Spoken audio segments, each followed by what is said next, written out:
मेरे सामने आपका स्वागत है। मेरे पास अभी बाज़ार में शायद दो सबसे लोकप्रिय हैंडहेल्ड डिवाइस हैं और मैं बस आपको दोनों के बारे में अपने विचार देना चाहता हूँ और शायद आपको यह भी बताना चाहता हूँ कि आपके लिए सबसे अच्छा विकल्प क्या हो सकता है। जैसा कि मैंने ख़रीदा, शायद मैं गलत विकल्प पर विचार कर सकता था।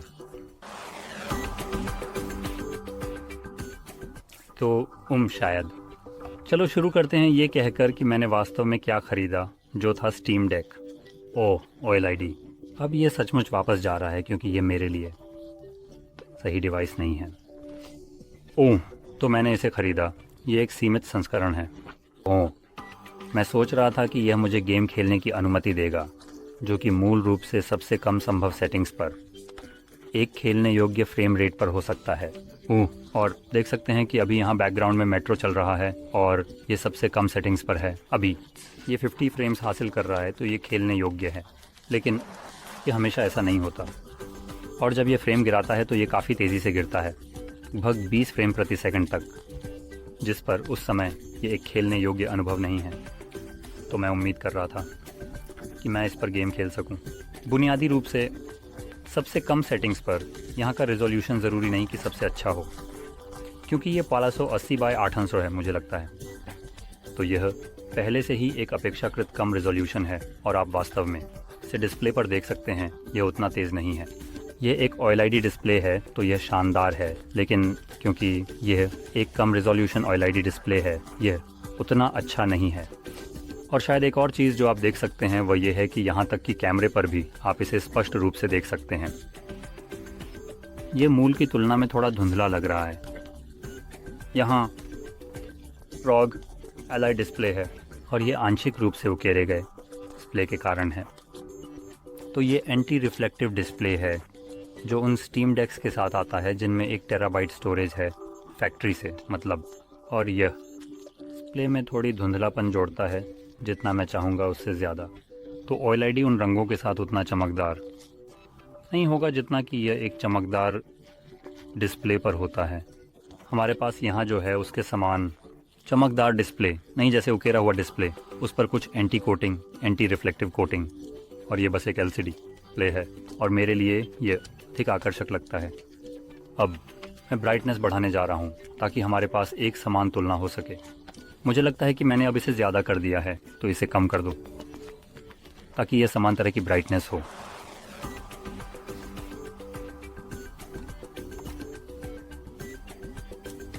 तो ये शायद बहुत करीब होगा। तो अभी मेरे लिए यह कैमरे पर अधिक आकर्षक लगता है और यह तथ्य कि यह मेरे लिए अधिक स्पष्ट लगता है यहाँ OLED के मुकाबले एक बड़ा फ़ायदा है, जो शायद थोड़ा अजीब लगे, लेकिन व्यक्तिगत पसंद के मामले में मुझे लगता है मुझे वास्तव में OLEDs पसंद हैं, लेकिन इस मामले में कम रिजोल्यूशन वाले आउटलेट्स उतने अच्छे नहीं हैं। तो खैर, सबसे पहले इसे रास्ते से हटा देते हैं ताकि मैं ध्यान भटक ना जाऊं। तो मैं इसके सकारात्मक पहलुओं के बारे में बात करना चाहता हूं और इसके अलावा कौन लोग स्टीम डेक खरीदने में रुचि रख सकते हैं। बुनियादी रूप से 2025 में, क्योंकि ये साल के अंत के करीब है, जैसे कि ये भी ध्यान देने योग्य है। तो ये डिवाइस उन लोगों के लिए शानदार होगा जो इंडी गेम्स खेलना चाहते हैं।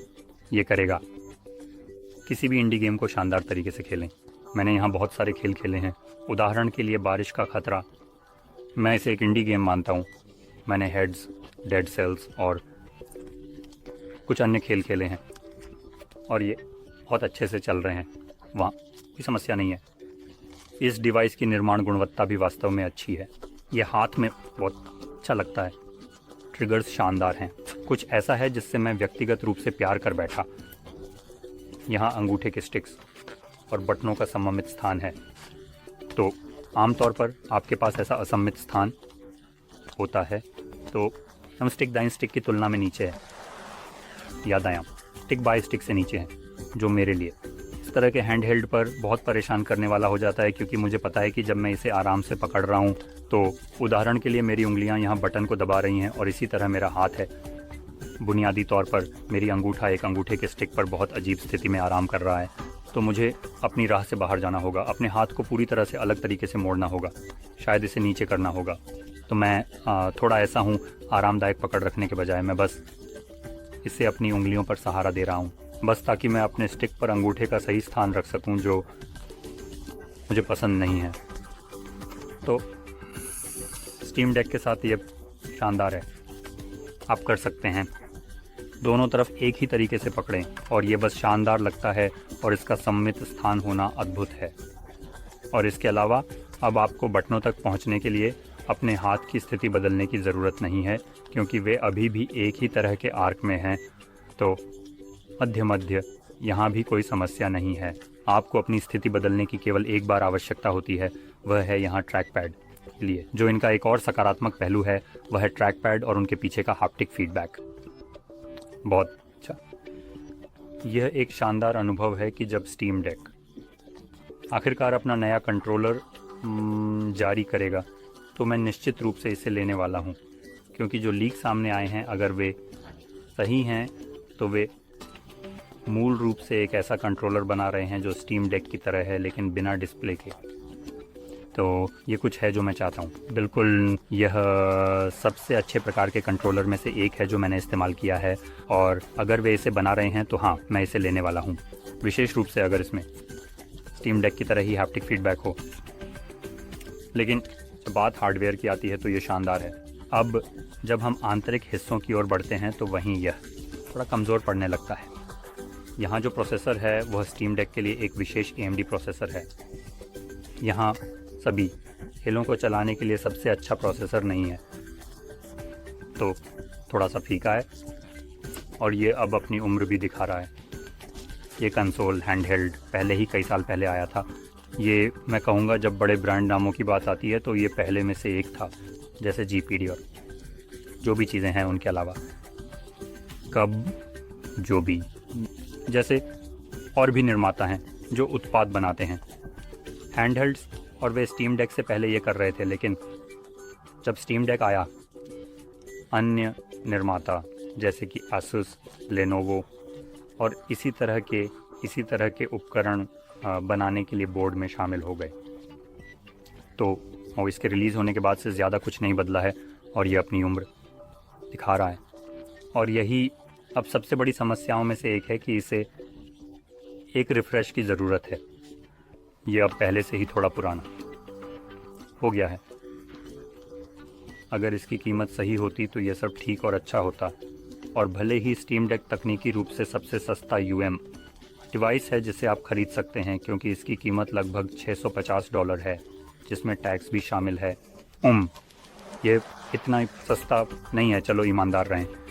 मेरे लिए जहाँ मैं हूँ वह 3250 है। 1250 PLN कीमत ऊंची है, गेम्स नहीं चलते PLN। अब यह एक ऐसी चीज़ के लिए एक ऊंची कीमत है जो खैर ठीक से नहीं चल सकती। ज़्यादातर गेम्स जो मैं खेलना चाहता हूँ, और यहीं पे मेरी समस्या आई, ज़्यादातर गेम्स जो मैं खेलना चाहता हूँ ठीक से नहीं चलते। अब मैं ये बताने का कारण ये है कि मैं अभी किसी ऑनलाइन से लगभग उसी कीमत में इसे ख़रीद सकता हूँ।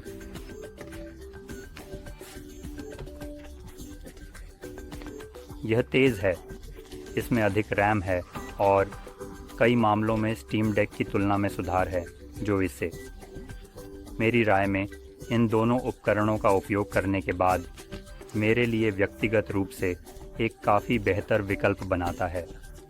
स्टीम डेक जो हार्डवेयर के रूप में पेश करता है मुकाबले सुधार। सॉफ्टवेयर के मामले में ये डिफ़ॉल्ट रूप से विंडोज़ चला रहा है, तो मैंने तुरंत उस कचरे को हटा दिया। विंडोज़ छोड़ो, मैं उस चीज़ को 10 फीट की पोल से भी छूना नहीं चाहता, इसलिए ये बजाइट के माध्यम से SteamOS चला रहा है और ये शानदार चलता है। इसमें कुछ समस्याएं हैं, मैं झूठ नहीं बोलूँगा। डेस्कटॉप पे कीबोर्ड वास्तव में काम नहीं करना। यहाँ कोई ट्रैक पैड नहीं है, यहाँ पर एक बड़ा नुकसान है, इस उपकरण में ट्रैक पैड नहीं है। लेकिन इसके अलावा ये एक शानदार अनुभव है, और क्योंकि ये Zen एक्सट्रीम प्रोसेसर पर चल रहा है, ये हर गेम को चला सकता है जो स्टीम डेक नहीं चला सकता, कम से कम आराम से। जैसे चीज़ें मौत, अंतरिक्ष। मैं 1080p रिजोल्यूशन पे खेल सकता हूँ क्योंकि इसमें उच्च रिजोल्यूशन है। मैं इसे उच्च फ्रेम रेट के साथ उच्च रिजोल्यूशन पर चला सकता हूँ, जबकि स्टीम डेक इसे कम रिजोल्यूशन पर चला सकता है। और ये मूल रूप से कई शीर्षकों पर लागू होता है, जैसे मेट्रो ज़्यादातर 1080p पर 60 फ्रेम्स पर लॉक रहता है, कोई समस्या नहीं। तो मेट्रो उन खेलों में से एक था जिसे मैं अक्सर खेल रहा था और ये कुछ है। ये एक ऐसा खेल है जिसे मैं बस उठाना पसंद करता हूँ और जहाँ से छोड़ा था वहीं से जारी रखता हूँ। और जाहिर है दोनों उपकरण यह कर सकते हैं, लेकिन यह इसे काफ़ी बेहतर और आसान तरीके से करता है। अब मैं इन दोनों उपकरणों की तुलना करने का कारण ये है, जैसा कि मैंने कहा, कीमत के मामले में मैं इसे स्टीम डेक के लगभग समान कीमत में ले सकता हूँ। और मैं जानता हूँ कि मैं मूल रूप से कुछ की तुलना कर रहा हूँ जिससे मैं अभ्यस्त हो रहा हूँ, कुछ नया जो मैं प्राप्त कर रहा हूँ। लेकिन जब कीमत के अंतर की बात आती है, पॉकेट या यहाँ मूल रूप से एक कीमत का अंतर है। अगर मैं एक सेकंड हैंड स्टीम डेक खरीदता हूँ तो यह भी बहुत सस्ता नहीं है, और इसके अलावा यह उपकरण ज़्यादा समय पहले नहीं आया। इसलिए जब आप इसे सेकंड हैंड खरीदते हैं तो आप एक पुराना उपकरण नहीं खरीद रहे हैं, आप कुछ महीने पुराना हैंड हेल्ड खरीद रहे हैं। इस पर बहुत अधिक उपयोग करने का समय नहीं था, तो आप मूल रूप से एक ऐसा उपकरण खरीद रहे हैं जो अभी भी वारंटी में है और जिसे मैं मुख्य रूप से बेहतरीन स्थिति में मानूंगा। तो मेरे लिए एक ऐसा व्यापार है जो अब बेहतर उपकरण के लिए उचित है। मैं यह भी बताना चाहता हूं कि मैंने अब हैंडहेल्ड्स को देखते समय कुछ दिलचस्प सीखा है। आप अलाय, पहला अलाय और Z1 एक्सट्रीम ले सकते हैं, क्योंकि ये मूल रूप से वही हैंडहेल्ड है। यह मूल सफ़ेद वाले का सिर्फ एक बेहतर संस्करण है। और आप बैटरी को बदल सकते हैं, क्योंकि बैटरी उस हैंडहेल्ड का सबसे कमज़ोर हिस्सा था। अब आप ऑनलाइन इस हैंडहेल्ड के लिए कई बैटरी मॉड्स देखेंगे। पहला वाला आप देख सकते हैं कि यह थोड़ा भारी है, इसमें 80 वॉट घंटे की बैटरी है। मूल वाले इसका आधा 40 था, तो यह आपको खेल खेलते समय लगभग 1 घंटे और आधे तक चला। ये बस बहुत ख़राब है। इसमें मूल रूप से वही आंतरिक भाग हैं और यहाँ बैटरी 80 वॉट की है जबकि पहले 40 वॉट थी। और आप इसे एसुस से ख़रीद सकते हैं 80 वॉट घंटे की बैटरी। आप कुछ बैक कवर काट सकते हैं जब आप उसे हटा लेते हैं, जो मूल रूप से इसे इस तरह से बनाता है कि आप जानते हैं इसमें कुछ प्रतिरोध होता है और यह नीचे नहीं धकेलता। और एक बार जब आप उन्हें काट देते हैं तो आप 40 की जगह 80 वॉट घंटे की बैटरी फिट कर सकते हैं। आपको डबल स्टोरेज मिलता है, तो उस समय आपके पास ROG Ally X है और आप सेकंड हैंड ROG Ally भी खरीद सकते हैं, लगभग $200 या $300 के बीच। लगभग $300 की लागत है, जबकि इसकी MSRP $800 है। वास्तविकता यह है कि यह $1000 से अधिक है। मेरे लिए इसकी लागत अब $1000 से अधिक है। $1000 यह एक बेवकूफ़ी भरी खरीद है, क्योंकि आप उस कीमत पर एक लैपटॉप खरीद सकते हैं जिसमें एक समर्पित GPU होगा, एक तेज़ GPU आमतौर पर, क्योंकि डिवाइस को अधिक शक्ति मिलेगी, साथ ही एक बड़ा डिस्प्ले और तेज़ CPU। तो $1000 पर यह बस एक बेवकूफ़ी भरी खरीद है, मैं ये कहूँगा। तो व्यक्तिगत रूप से मैं सबसे अधिक संभावना है कि मैं सफ़ेद संस्करण, गैर X संस्करण के लिए जाऊँगा, जिसमें अभी भी Z1 एक्सट्रीम प्रोसेसर है, और बस इसे 80 वाट घंटे की बैटरी के लिए मॉड कर दूंगा। और उस समय मैं केवल 64 गीगाबाइट रैम खो रहा होऊंगा जो इस डिवाइस में है।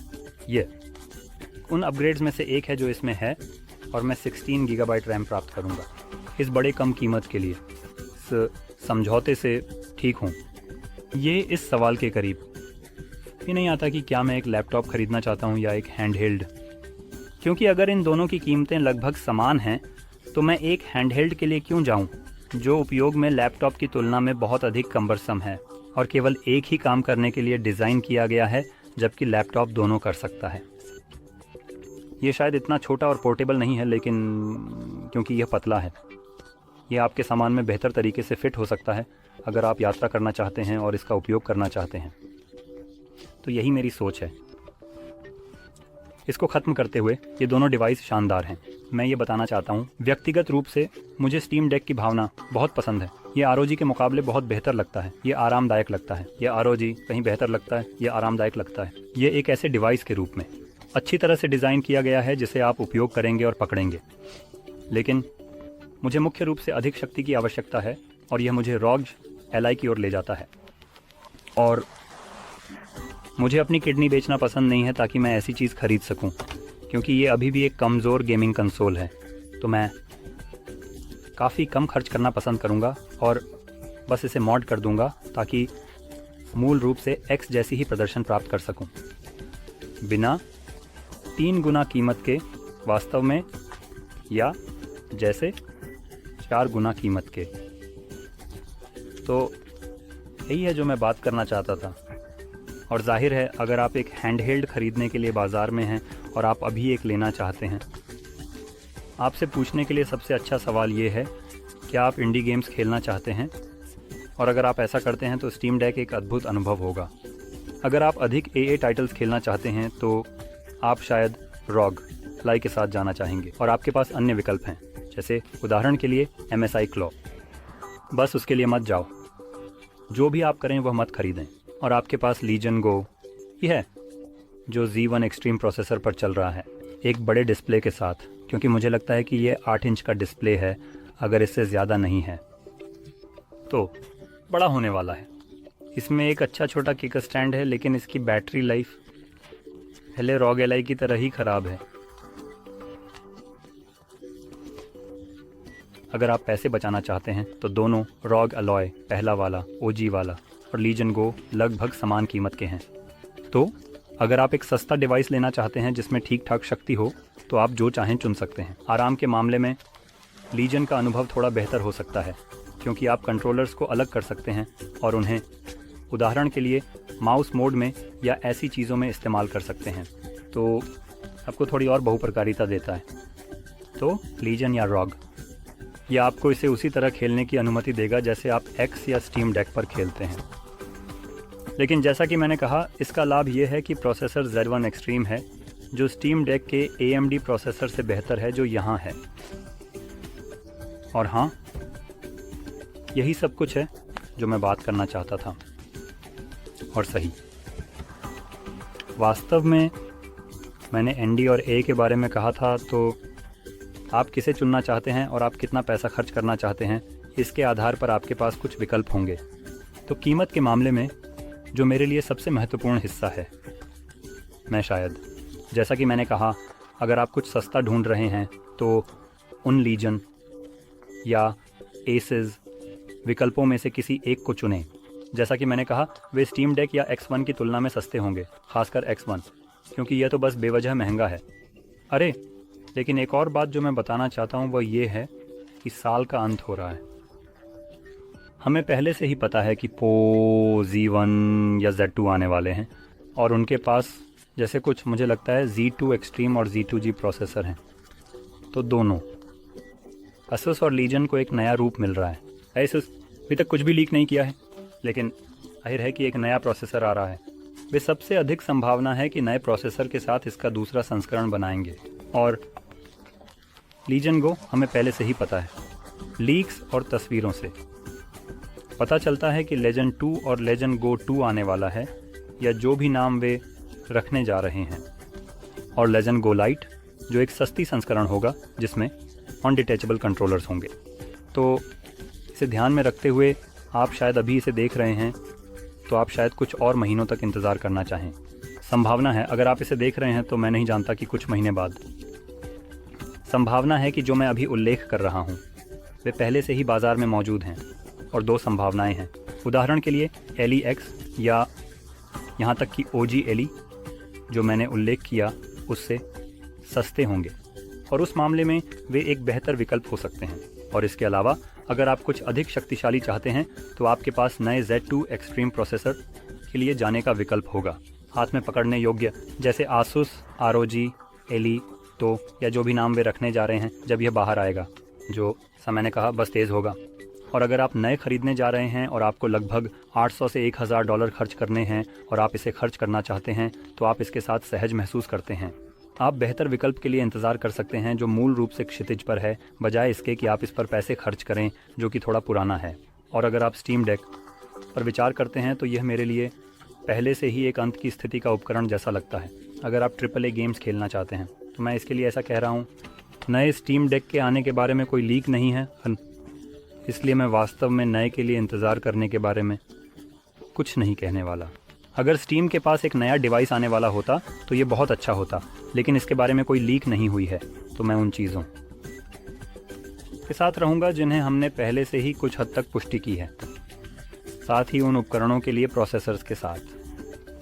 तो हाँ, यही है, ये मेरे विचार हैं इन 2 उपकरणों पर, और उम्मीद है कि आपको ये वीडियो मददगार, जानकारीपूर्ण लगा। कुछ ऐसा जो मैं इसके बारे में थोड़ा अनिश्चित था। मैं वास्तव में इस थीम डेक को चाहता था, लेकिन ये वास्तव में मेरे लिए काम नहीं आया। तो हाँ, अगर आपको यह वीडियो मददगार लगा तो लाइक करना ना भूलें, सब्सक्राइब करें, और देखने के लिए धन्यवाद।